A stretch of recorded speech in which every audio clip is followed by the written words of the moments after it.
Hello student, my self Shivani Sanjay Sharma और मैं हूँ आपकी हिस्ट्री की टीचर। तो क्लास 9th में मैंने आपको हिस्ट्री के बारे में पढ़ाया था कि कैसे फ्रांस में क्रांति हुई, कैसे जनता लोग सड़क पे उतर के आ गए थे, वहाँ सेना ने उन पे हमला किया और जनता और सेना के बीच में संघर्ष होना शुरू हो गया। उसके बाद मैंने आपको बताया था लुई 16 जो फ्रांस का सम्राट था, उसका विवाह जो है मेरी एंटोनेट के साथ हुई थी। फ्रांस जो है बहुत ज़्यादा कर्ज में डूबा हुआ था क्योंकि वहाँ पहले से आंदोलन चल रहा था। उसके बाद मैंने आपको बताया था फ्रांस जो है वो अमेरिका की मदद किया था, मदद करने से वो और कर्जे में डूब गया था। उसके बाद मैंने आपको बताया था कि वहाँ पे 3 स्टेटस के लोग रहते थे। कौन कौन? पादरी हो गए, कुलीन हो गए और चर्च हो गए, ये और सामान्य वर्ग हो गए। ये पादरी और कुलीन जो है उन पे कोई कर नहीं लगाया जाता था, वो कोई कर नहीं देता था सम्राट को। लेकिन जो सामान्य वर्ग के लोग थे वो क्या करते थे? कर देते थे पादरी को और कुलीन को, जिसकी वजह से सामान्य वर्ग के लोग जो है वो अत्यधिक कर्ज में डूब गए थे।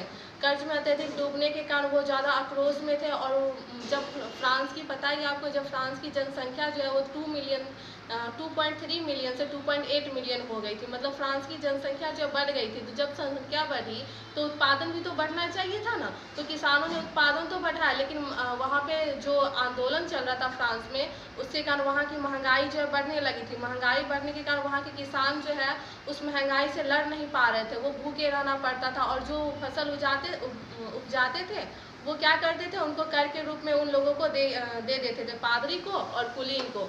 तो इसको देखते हुए वहाँ पे एक तीसरे वर्ग का उदय हुआ था। तीसरा वर्ग कौन था? वो बहुत ज़्यादा शिक्षित थे, प्रशासनिक वर्ग में काम करते थे। तो उन्होंने देखा कि यहाँ के किसान और मजदूर की हालत जो है वो अत्यधिक खराब है। तो उन्होंने कहा कि अब हम ये जिम्मेदारी उठाते हैं कि इनकी हालत को हम ठीक करेंगे। तो उन्होंने कहा सम्राट को कि यहाँ पे हम स्वतंत्रता और समान अवसर की स्थापना की जाएगी। मतलब ये कि अगर कोई व्यक्ति, किसी भी व्यक्ति को कोई विशेषाधिकार नहीं दिया जाए, चाहे वो पादरी हो या फिर कुलीन हो, सारे व्यक्ति को उनकी योग्यता के आधार पर सामान्य अधिकार दिया जाएगा। उसके बाद वहाँ पे कुछ दार्शनिक आए, रूलो आए, मॉन्टेग्यू आए। उन्होंने कहा कि यहाँ पे सत्ता का विभाजन किया जाएगा कि कार्यपालिका, विधायिक और न्यायपालिका। इट मीन्स यहाँ पे लोकतांत्रिक सरकार होना चाहिए और सम्राट जो है निरंकुश सम्राट, उसको निरंकुश सम्राट को हटा देना चाहिए था। तो ये आपका फर्स्ट चैप्टर का इंट्रोडक्शन था जो मैंने आपको कल बताया था। अब मैं इसको आपको नोट्स बना के दिखा दूँ, कैसे आपको इसका नोट्स बनाना और कैसे आपको इसको अच्छे से रिवीजन करना। तो चलो आओ स्टूडेंट, मैं आपको बताती हूँ। मैंने आपको पढ़ा था फ्रांसीसी क्रांति के बारे में, ठीक है। उसके बाद मैंने आपको बताया था कि फ्रांसीसी क्रांति क्या होती है। यहाँ पे एक सामाजिक कारण है। सामाजिक कारण क्या है कि फ्रांस को 3 वर्गों में बांटा गया था। कौन कौन से वर्ग है? तो एक हो गया पादरी वर्ग जो कि कर से मुक्त होते थे, कर नहीं देते थे। दूसरा है कुलीन वर्ग जो कि कर से मुक्त होते थे, कर नहीं देते थे। इनको विशेषाधिकार प्राप्त था। क्यों? क्या विशेषाधिकार? मतलब कुछ इनको कर नहीं देना पड़ता था, उल्टा ये कर वसूलते थे। और जो सामान्य वर्ग के लोग थे वो क्या करते थे? कर देते थे।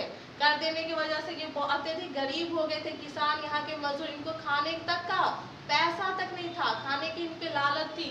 उसके बाद आते हैं आर्थिक कारण। आर्थिक कारण में था कि युद्ध और शाही खर्चों के कारण, मतलब युद्ध और शाही खर्चों के कारण फ्रांस जो है कर्ज में डूबा हुआ था।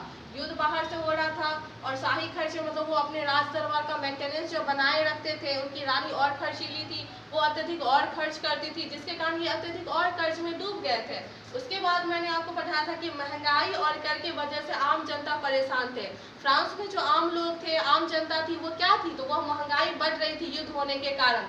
वहाँ पे कर्ज जो है अत्यधिक वसूला जाता था, तो आम जनता जो अत्यधिक परेशान थे।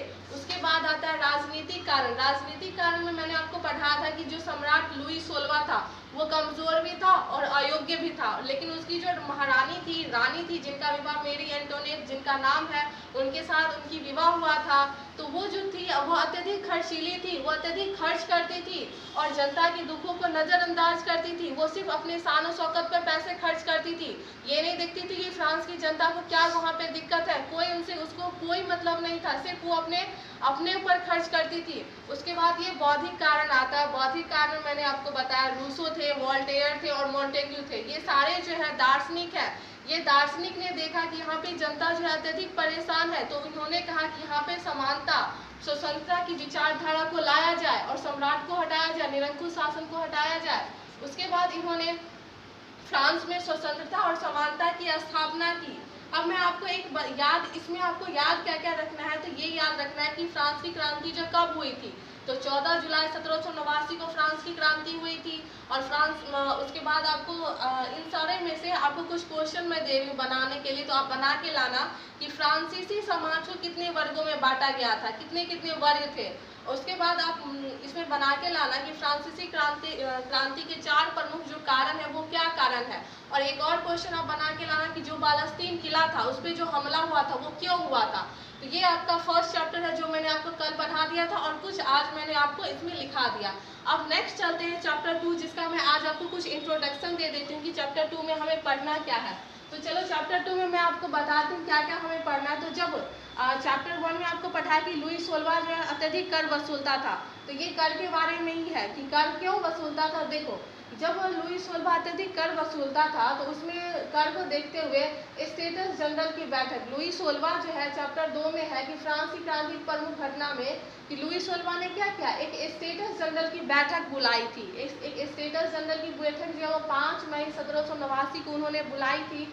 उसके बाद जो लुई 16वां है उसने सभा बैठाई कि कर जो है वो कैसे वसूला जाए। कर पर चर्चा करने के लिए मैंने आपको बताया था फर्स्ट चैप्टर में कि कर जो है वो किसानों से, मजदूरों से वसूला जाता था। अब ये कर को जो वो और बढ़ाना चाहता था, तो और बढ़ाने के लिए उसने एक स्टेटस जनरल की बैठक बुलाई थी लुई 16वां, कर पर चर्चा करने के लिए। उसके बाद इस कर पर चर्चा करने के लिए वहाँ पे 3 स्टेटस के लोग जो थे, तीनों स्टेटस के लोगों को बुलाया गया था।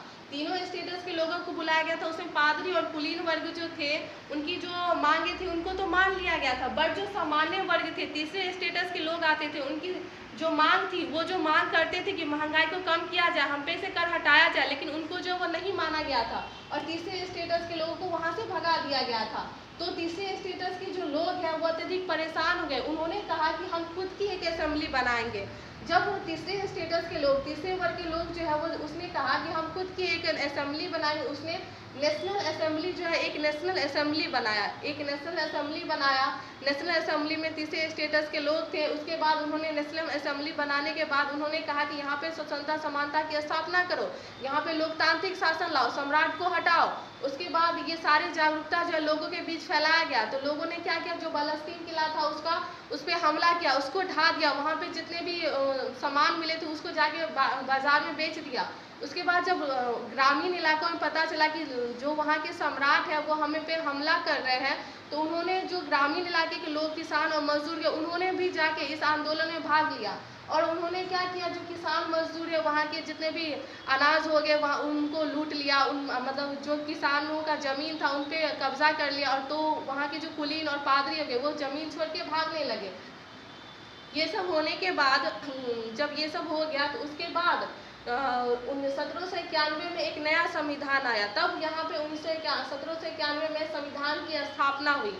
तो संविधान की स्थापना होने में कहा गया कि जो कार्यपालिका, विधायिका और न्यायपालिका, इनमें सत्ता का विभाजन किया जाए और सम्राट को लोकतांत्रिक हिसाब से कार्य किया जाए, ना कि वो अपने मर्जी से काम करे। तो उनकी शक्ति और राजा की जो शक्ति थी उसको सीमित कर दिया गया, राजा की शक्ति को सीमित कर दिया गया। और फ्रांस में लोकतंत्र की स्थापना हुई। फ्रांस में लोकतंत्र की स्थापना होने के बाद यहाँ पे मत देने का अधिकार जो अभी जनता के पास नहीं था, तो अभी यहाँ पे चर्चा ही चल रहा है कि किसको किसको मत देने का अधिकार होना चाहिए असेंबली में।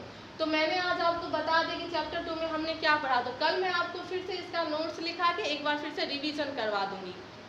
धन्यवाद स्टूडेंट।